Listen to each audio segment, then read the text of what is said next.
शिक्षा विभाग के द्वारा एक नोटिफिकेशन जारी किया, गजट जारी किया गया, जिसमें 4,257 गेस्ट टीचर की नियुक्ति की गई।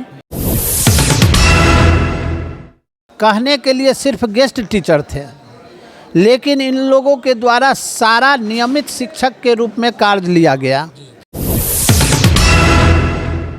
4,257 गेस्ट टीचर अतिथि शिक्षक को जो है पुनर्बहाल करने का आदेश कर दिया गया। लाइव न्यूज, खबर तो पक्की है। नमस्कार, मैं शंभू कुमार, आप देखें लाइव 24। मेरे साथ आज पटना हाईकोर्ट के जाने माने वकील रोहित जी जुड़ेंगे। हम इनसे बात करेंगे कि बिहार सरकार के द्वारा गेस्ट टीचर का जो बहाल किया गया था, उस टीचर के साथ एक कमिटमेंट थी सरकार की। कमिटमेंट ये था कि जो बिहार सरकार की जो वैकेंसी निकलेगी शिक्षकों की, बीपीएससी जैसा कि निकला बीपीएससी 3, 1, 2, 3, उसमें उन गेस्ट टीचर को वेटेज दिया जाएगा, 25 नंबर का वेटेज दिया गया। ये हुआ नहीं। उसके बाद सभी गेस्ट टीचर जो है ना चले गए, कानूनी प्रक्रिया में चले गए, और उस कानूनी प्रक्रिया का रिजल्ट क्या हुआ, मेरे साथ रोहित जी जुड़ेंगे, उनसे हम बात करेंगे। सर, एक कानूनी प्रक्रिया, कुछ जजमेंट आया है उन गेस्ट टीचर के पक्ष या विपक्ष में, ये तो मुझे नहीं पता है, वो आप बताइए कि क्या मामला है। सर देखिए, सबसे पहले क्या है कि सबसे पहले नमस्कार। और 25/1/2018 को शिक्षा विभाग के द्वारा एक नोटिफिकेशन जारी किया, गजट जारी किया गया, जिसमें 4,257 गेस्ट टीचर की नियुक्ति की गई। जब तक रेगुलर अपॉइंटमेंट नहीं होगा, रेगुलर नियुक्ति नहीं होगी, नियमित नियुक्ति नहीं होगी, तब तक यह 4,257 गेस्ट टीचर कार्यरत रहेंगे। गेस्ट टीचर में स्पेशली जो है English, math, physics, chemistry, biology इत्यादि सब्जेक्ट का जो है सो गेस्ट टीचर की नियुक्ति की गई। उसके बाद ये कोविड आया, कोविड में भी इन लोगों से काम लिया गया। ये कहने के लिए सिर्फ गेस्ट टीचर थे, लेकिन इन लोगों के द्वारा सारा नियमित शिक्षक के रूप में कार्य लिया गया। जैसे शिक्षक के रूप में BLO का काम, इलेक्शन में काम, उसके बाद उनसे जो है सो जो सर्वे वगैरह में जो इनसे काम लिया जाता है, ये सारा का सारा काम इनसे लिया गया। कोरोना में लिया गया था, कोविड में भी इनसे लिया गया, और इन लोगों को जो भी पेमेंट मिला वो सारा पेमेंट इन लोगों को मिलते चला गया। इसमें कहीं कोई जो है सो दुराई नहीं है। इन लोगों का नाम सिर्फ रहा गेस्ट टीचर, लेकिन ये लोग जो है नियमित शिक्षक के रूप में कार्य किए। अच्छा, ये बताइए, जो ये काम किए, क्या इनके लिए एप्लीकेबल था, वो काम करना था? इनको सिर्फ गेस्ट टीचर के रूप में इनको जो है सो पढ़ाना था, लेकिन इनसे सरकार नियमित शिक्षक के रूप में कार्य लिए। 2018 से लेकर 2024 तक उनसे काम लिया गया। 30 मार्च 2024 को डायरेक्टर सेकेंडरी एजुकेशन के द्वारा एक जो है ऑफिस लेटर निकाला गया, और निकाल के उन लोगों की नियुक्ति को जो है समाप्त कर दिया गया, इन लोगों को बर्खास्त कर दिया गया। इसमें एक चीज़ इम्पोर्टेंट है कि गजट के द्वारा, बिहार राज्य का जो गजट है, गजट के द्वारा इन लोगों की नियुक्ति हुई थी, और इनकी नियुक्ति भी जो समाप्त होती वो गजट के द्वारा होता, ना कि एक लेटर के, ऑफिस लेटर के द्वारा। उसके खिलाफ जो है पटना उच्च न्यायालय में 4 शिक्षक, राजेश कुमार सिंह, तपन कुमार सिंह, विशाल प्रसाद और सावित्री कुमारी के द्वारा वो 30/3/2024 का जो लेटर था उसको माननीय उच्च न्यायालय में चुनौती दी गई। इसमें लंबी सुनवाई हुई। लंबी सुनवाई के बाद 27/1/2025 को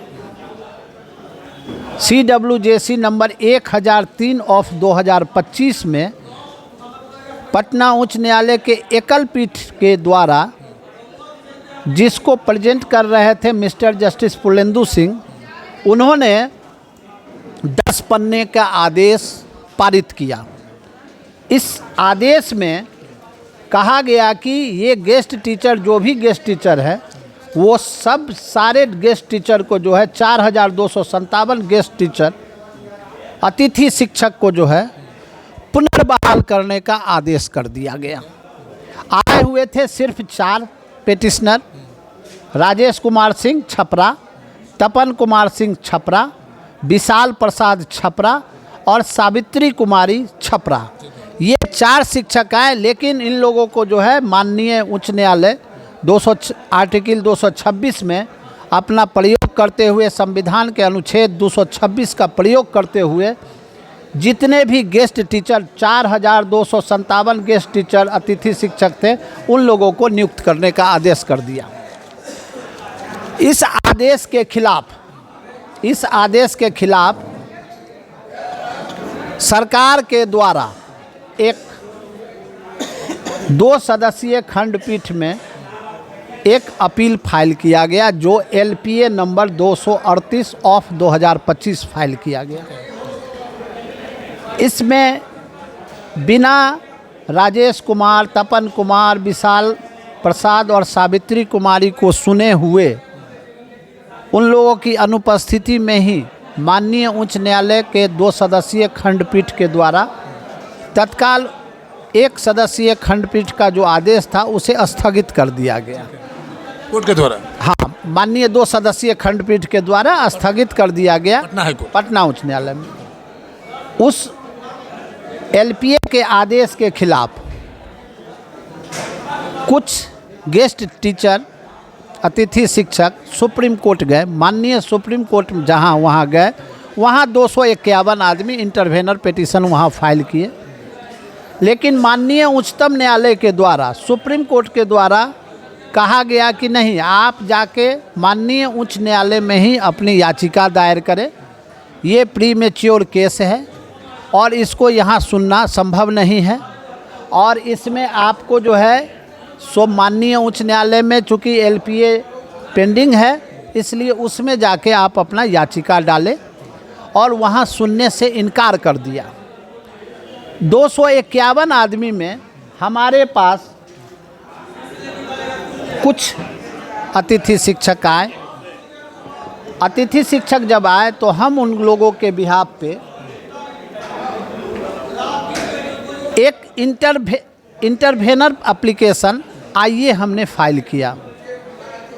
IA फाइल करने के बाद इसकी कॉपी हमने माननीय महाधिवक्ता महोदय को भी दिया, इसके साथ राज्य सरकार को भी दिया कि हम ये 251 के लिए हम जो है इंटरवेनर पिटीशन फाइल किए हैं। परंतु इसमें सरकार के द्वारा बड़े बड़े अधिवक्ता महाधिवक्ता को इसमें लाया गया कि इनका ये आवेदन को रद्द किया जाए, इनका यह पिटीशन को रद्द किया जाए। लंबी सुनवाई के बाद, बहुत मेहनत करने के बाद 2 सदस्यीय खंडपीठ, जिसमें कार्यकारिणी,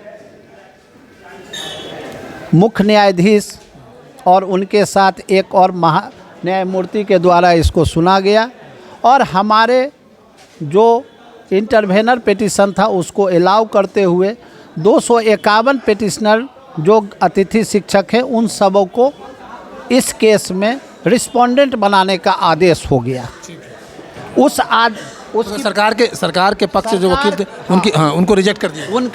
उनका सरकार का जो आदेश था उसे एक सिरे से जो है सो उनका तथ्य को, दलील को खारिज करते हुए 12/12/2005 को इस केस में 251 का आदेश हो गया कि इनको रिस्पोंडेंट बनाया जाए। 2025 तो इसके उपरांत इसमें कुछ अतिथि शिक्षक का आधार कार्ड और उनका जो है सो विवरणी उपलब्ध नहीं हुआ है। इसलिए मेरा आग्रह है कि वो इस चैनल के माध्यम से अगर वो सुन रहे हैं तो वो 251 जो है सो मेरे पास आए, और उसमें जो भी बचे हुए अतिथि शिक्षक हैं वो भी आके माननीय उच्च न्यायालय में अपना इंटरवेनर पिटीशन दें, क्योंकि आदेश आपके पक्ष में आएगा।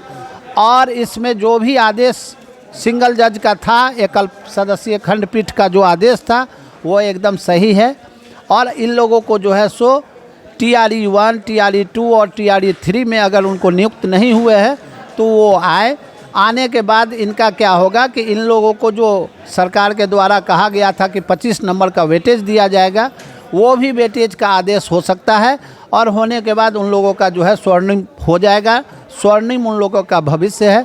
अगर इसमें वो चूक जाते हैं तो फिर वो कभी जो है शिक्षक नहीं बन सकते। अब मेरा एक सवाल बनता है, 251 जो शिक्षक है वो इंटरव्यूनर है, अब बाकी जो 4000 समथिंग के आसपास हैं, तो आपने तो ऐसा कि बोल ही दिए, तो वो रेस्ट उन जो लोगों के भी जिनकी नियुक्ति TRE 1, TRE 2 और TRE 3 में नहीं हुई है, जो बचे हुए हैं वो अविलंब आके माननीय उच्च न्यायालय में अपना तथ्य रखें, अपना पिटीशन फाइल करें, नहीं तो उन लोगों के लिए बहुत मुश्किल है कि उन लोग कभी शिक्षक बन सकते हैं। मान लिया कि एक संभावना हम व्यक्त करना चाहते हैं, या क्या हो सकता है पॉसिबिलिटी, अगर मान लिया कि हाई कोर्ट का जजमेंट आता है, हम सारे शिक्षकों की बात करें, तो इनको डायरेक्ट आदेश कोर्ट करेंगे कि आप इनको डायरेक्ट ज्वाइनिंग करवाइए, या जो सरकार का जो नॉर्म्स है, जो माध्यम है, सरकार के नॉर्म्स नहीं, चूँकि ये लोग तो वो जो आदेश हुआ था, जिस आदेश के तहत 30/3/2024 का जो आदेश था उसको ही ना निरस्त कर दिया गया, तो उसको जब खंडित कर दिया गया तो ये जो 25/1/2018 का जो नोटिफिकेशन है वो कंटिन्यू करेगा तो ये लोग तो उसी जगह पर पुनर्स्थापित हो जाएंगे। तो पुनर्स्थापित होने के बाद वो तो जहाँ पढ़ा रहे थे वहाँ उनको पुनर्स्थापित किया जाएगा, वहीं जहाँ पर है वहाँ पर उनको जो है पुनर्स्थापित किया जाएगा, स्टेबल किया जाएगा। स्टेबल के खिलाफ में अगर सरकार की मर्जी होगी तो सरकार सुप्रीम कोर्ट का रास्ता कर सकती है, तब तक स्टेबल रहेंगे। अब सुप्रीम कोर्ट में अभी सुनवाई होने नहीं जा रही है, अतः उन लोगों को जो है सो यह हम इस वीडियो के माध्यम से कहा जा रहा है कि आप आके अविलंब अपना तथ्य जो है, अपनी विवरणी और अपना जो है कागज पत्तर सब अगर हाईकोर्ट में इंटरवेनर बन जाते हैं तो उन लोगों के लिए बढ़िया होगा, क्योंकि इतिहास गवाह है, पुराना आप चले जाइए, नंदकिशोर ओझा का केस जो है सो बिहार में टीचर का केस इसी तरह से मुकदमेबाजी से ही टीचर की नियुक्ति होती है। ये बात आपको ध्यान में रखना चाहिए। बहुत लंबी लड़ाई नंदकिशोर ओझा भी लड़े थे, उसके बाद सबकी नियुक्ति हुई थी। अभी भी जो ये अतिथि शिक्षक है, इन सबों को ये कहा जा रहा है कि इसमें तो सिर्फ 250 आए हैं, और जिनकी नियुक्ति TRE 1, TRE 2, TRE 3 में नहीं हुई है वो अविलंब आ जाए। चलिए, टोटल के 4000 कितना है समथिंग? इसमें टोटल जो है 4257। चलिए, 4257 जो गेस्ट शिक्षक हैं, अगर हमारे वीडियो को देखें, वीडियो में डिस्क्रिप्शन में नंबर होगा, डिस्प्ले कर रहा है नंबर होगा, आप या तो वकील साहब से संपर्क कर सकते हैं या मेरे नंबर पर भी आप संपर्क कर सकते हैं। आपका स्वर्णिम मतलब कि आपका भविष्य सुनहरा है, कोर्ट का आदेश आ चुका है, और आप जो 251 है, जो 251 इंटरव्यूनर, उनकी नौकरी तो हो गई है।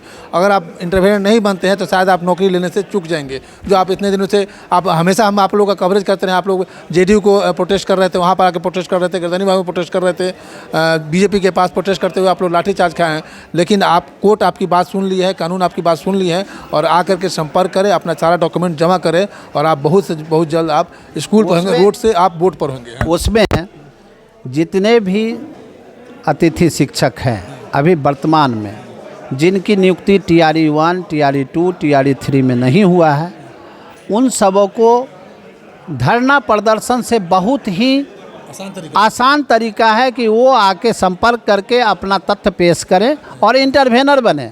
अगर वो नहीं बनते हैं तो वो चूक जाएंगे, और धरना प्रदर्शन से कुछ भी नहीं होता है। चलिए, कानून का रास्ता अपनाना चाहिए, धरना प्रदर्शन से कुछ नहीं होगा, क्योंकि आप अभी तक आप प्रदर्शन करते आए, लेकिन आपके प्रदर्शन की सुनवाई नहीं हुई है, और सरकार भी, चुनाव भी हो गया, नई सरकार भी आ गई है, इसलिए कानून का सहारा लीजिए, कोर्ट आइए, वकील साहब से संपर्क कीजिए और इंटरवेनर बनिए कोर्ट में आकर के, और आपकी नौकरी बहुत जल्द हो जाएगी। 2026 का जो साल होगा आपका सुनहरा साल होगा। मैं शंभू कुमार, कैमरा जर्नलिस्ट राजेश के साथ, पटना। अगर मेरे चैनल को लाइक और सब्सक्राइब नहीं किए हैं तो लाइक करें, सब्सक्राइब करें। Thank you so much.